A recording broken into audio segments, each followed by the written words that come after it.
새로운 시대에 요구되는 신앙, 4차 산업혁명 시대. 우리 시대의 예수님을 여전히 주님이요 구세주로 고백할 수 있을까요? 예수님께서 선포하신 하느님 나라는 먼 옛날 이야기일 뿐일까요? 아니면 나와 직접 연관된 나라, 지금 나의 삶 안에 실현 가능한 나라일까요? 그에 답하기에 앞서 우리 시대가 어떤 시대인지 물어야 할 것입니다. 4차 산업혁명으로 회자되는 다가올 새로운 시대가 어떠할지 많은 사람이 예측하지만 예측만 난무할 뿐 아무도 확신을 갖고 말하지 못하며 정해진 것은 아무것도 없습니다. 분명한 것은 지금 진행되는 흐름이 독특한 방식으로 지속될 것이라는 사실입니다. 곧 한편으로 세속화 물결이 가속화될 것이며 다른 한편으로 종교적 감성을 자극하는 신흥 종교와 신영성 운동이 활발히 진행될 것이란 말입니다. 이 대조되는 두 흐름 사이에서 그리스도인은 자신의 믿음에 대해 확신에 찬 증인이 되도록 요청받고 있습니다. 그러므로 그리스도인은 주님으로 고백하는 예수님은 내 인생에서 어떤 의미를 지니고 있는가? 나는 어떤 의미에서 그분을 주님이시며 구세주로 고백하는가? 하는 질문에 스스로 대답할 수 있도록 준비를 해야 합니다. 우리가 사는 지금 시대는 초대 교회의 상황과도 비슷합니다. 예수님을 따르는 이들을 곱지 않은 시선으로 바라보고 박해하는 사람들 사이에 살고 있던 그리스도 신자들에게 베드로의 첫째 서가는 다음과 같이 당부합니다. 여러분이 지닌 희망에 관하여 누가 물어도 대답할 수 있도록 언제나 준비해 두십시오. 이 말씀처럼 우리가 가진 희망이 무엇인지 누군가 우리에게 물어왔을 때 과연 무엇라고 대답할 수 있을까요? 예전처럼 믿을 수 없다. 다른 한편 지금은 초대교회가 처했던 박해 시대와는 또 다른 시대입니다. 과학기술 혁명이 가속화되고 있습니다. 인간의 문화와 의식이 급속도로 변화하고 있습니다. 과거처럼 정적이고 안정적인 사회에서 영위하던 신앙생활이 이제는 불가능해졌습니다. 사람들은 모든 것이 변화한다고 생각합니다. 자신의 역사성에 대해, 자의식에 대해 깊이 인식하고 있으며 인간과 역사와 세상을 이전과는 다르게 보고 있습니다. 인간의 운명이 인간 자신의 결정에 달려 있다고 생각합니다. 인간의 본성마저도 바꿀 수 있다고 여깁니다. 이러한 흐름 속에서 우리는 하느님과 신앙에 대해 교회가 이전까지 이야기해오던 방식이 더 이상 진지하게 받아들여지지 않고 있음을 인정해야 됩니다. 성경이나 교리서에 나오는 많은 이야기는 현대인의 눈에뿐 아니라 많은 신자들에게조차 특히 청년이나 청소년에게 비현실적이고 허무맹랑한 것으로 들립니다. 과학기술적, 진화론적 사고방식과 상충되는 미신적이고 미개한 것들처럼 들리는 것입니다. 어느 유명한 역사학자의 말처럼 이 시대 사람들은 전쟁이나 죽음, 기아와 질병 등을 해결하기 위해 신이라는 이름을 더 이상 떠올리지 않습니다. 그럴 필요도 없고 그래서도 안 된다는 것입니다. 모든 것이 과학기술적으로 해결 가능하다고 여기기 때문입니다. 종교적인 사고관은 이 시대와는 더 이상 맞지 않는 것으로 보입니다. 그들에게 하느님은 더 이상 세상을 살아가는 데 쓸모없는 존재가 되어버린 듯합니다. 예수님에 대해 이야기하는 기존의 방식도 비판의 검증대에 서게 됩니다. 그리스도인은 고백합니다. 예수님은 하느님의 아들로서 인간이 되어 이 세상에 오셔서 인간과 함께 사시며 하느님 나라를 선포하시고 많은 좋은 일을 행하신 분, 때가 찾아 십자가형에 처해져 죽음을 당하셨고 부활, 승천하시어 성부 오른편에 앉아 계시며 성령을 보내시어 교회를 통해 하느님 나라 사업을 지속하시고 세상 종말 때 다시 오셔서 세상을 심판하실 분이라고 말입니다. 그리고 믿습니다. 인간의 한계인 죽음을 넘어 영원한 생명을 얻는 방법은 그분을 믿고 세례를 받아 하느님의 자녀로 새로 태어나 교회의 구성원이 되는 것이라고 말입니다. 그리고 그것을 복음, 곧 기쁜 소식으로 전합니다. 이런 식의 이야기는 오늘날 세속화, 상대주의, 다원주의, 소비주의, 물질만능주의 시대를 사는 이들에게 허무맹랑하고 비현실적인 이야기로 들릴 것입니다. 복음서가 전하는 예수님의 행적, 기적과 치유, 구마, 부활 등은 과학적으로 검증 불가능한 이야기, 임으로 만들어낸 허구의 이야기로 들립니다. 하느님의 아들이 사람으로 오셔서 이 세상에 사시다 다시 하늘로 올라갔다는 이야기는 비현실적인 신화와 같은 이야기로 들립니다. 나아가 예수님을 구세주로 고백하는 신앙 역시 의문에 처해집니다. 어떻게 한 인간으로서 짧은 생을 살았던 나자렛 사람 예수님이 하느님일 수 있을까요?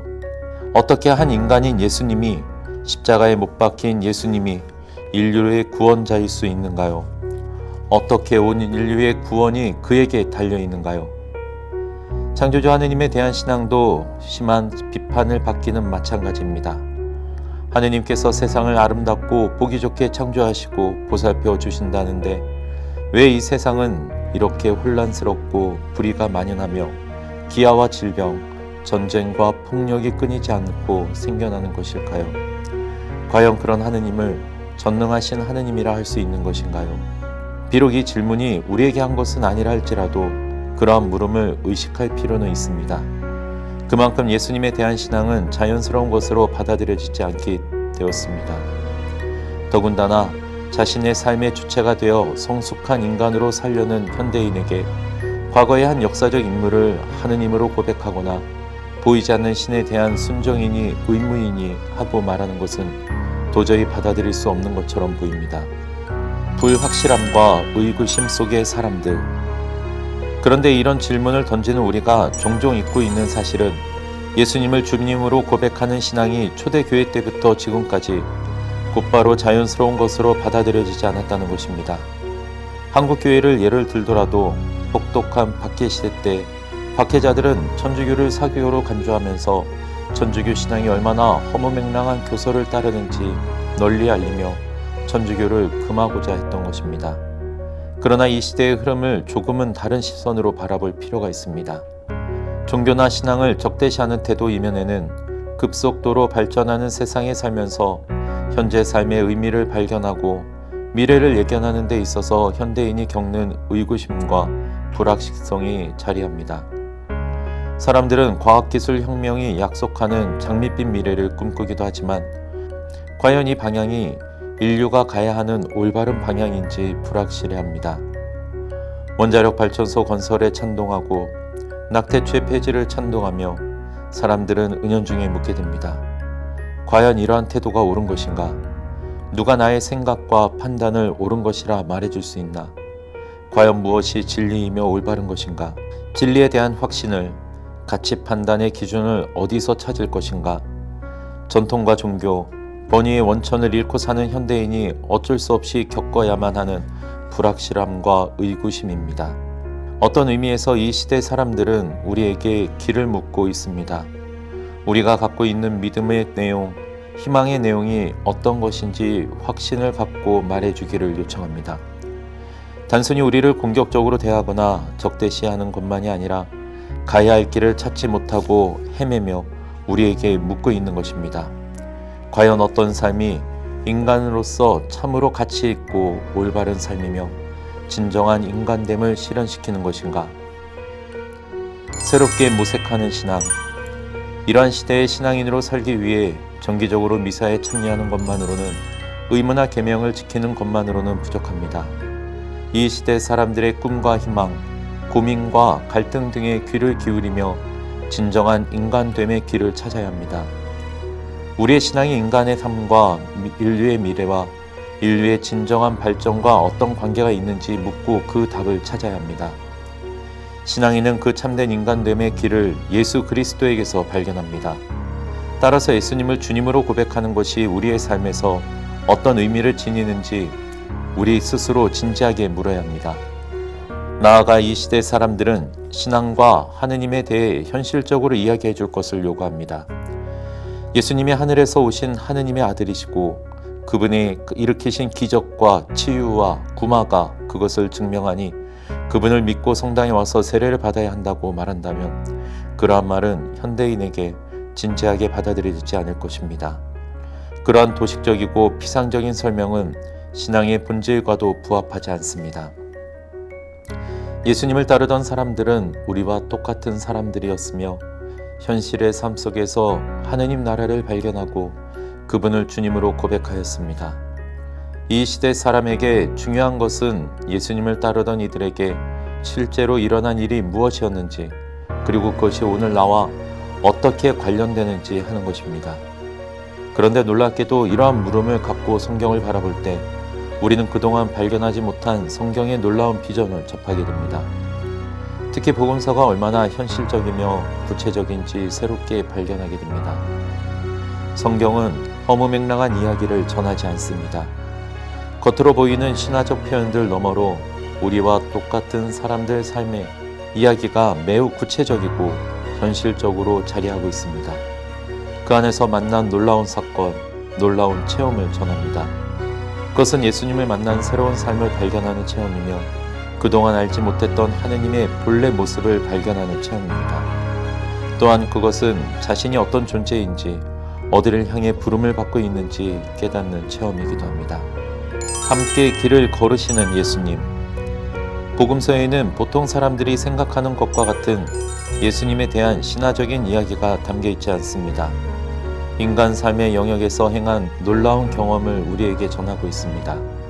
그리고 오늘 우리가 그 세계로 들어오기를, 그 경험을 함께 하기를, 예수님을 새롭게 만나고 그분과 함께 걷기를, 그분 안에서 새로운 삶을 발견하기를 바라며 우리를 초대하고 있습니다. 성경이 전하는 예수님에 관한 이야기는 지금 우리와 동행하는 분에 관한 이야기입니다. 우리 삶 한가운데로 다가오시는 분에 관한 매우 현실적이며 구체적인 이야기입니다. 그것을 가장 아름답게 묘사한 것은 엠마오로 가는 두 제자의 이야기일 것입니다. 그들은 누구였습니까? 우리는 그분이야말로 이스라엘을 해방하실 분이라고 기대하였습니다. 그들은 예수님을 이스라엘을 해방하실 분으로 여기고 그분을 따랐던 이들입니다. 그들은 찾기 위해 길을 떠났고 모든 것을 예수님께 내맡기고 그분을 따랐던 사람들입니다. 그러나 그들은 시리에 빠졌습니다. 스승의 죽음이 그들의 모든 희망을 사라지게 했기 때문입니다. 사실 그들은 잘못 믿었습니다. 인간적인 기대나 상상력으로 만들어 놓은 하느님 나라에 대한 그릇된 기대로 인해 그들은 예수님의 진면목을 발견할 수 없었습니다. 예수님이 그들 안에 이미 실현시키신 하느님 나라를 발견할 수 없었던 것입니다. 예수님이 그들에게 다가오셔서 하신 일은 그들과 함께 걸으시며 그들이 눈을 뜨도록 하는 것이었습니다. 먼저 예수님께서 그들에게 다가와 말씀을 건네십니다. 그리고 그들의 마음속 이야기에 귀를 기울이십니다. 그들 스스로 자신이 걸어온 삶을 돌아보도록 합니다. 스스로 마음속 이야기를 터놓고 이야기하도록 말입니다. 그리고 그들의 생각과 마음이 닫혀 있음을 일깨워 주십니다. 아, 어리석은 자들아, 예언자들이 말한 모든 것을 믿는 데에 마음이 어찌 이리 굼뜨냐. 그리스도는 그러한 고난을 겪고서 자기의 영광 속에 들어가야 하는 것이 아니냐. 예수님께서는 그들을 절망으로 몰고 간 스승의 순환과 죽음이 사실은 끝이 아니라 영광에 오르기 위해 마땅히 거쳐야 하는 길이었음을 깨닫도록 하십니다.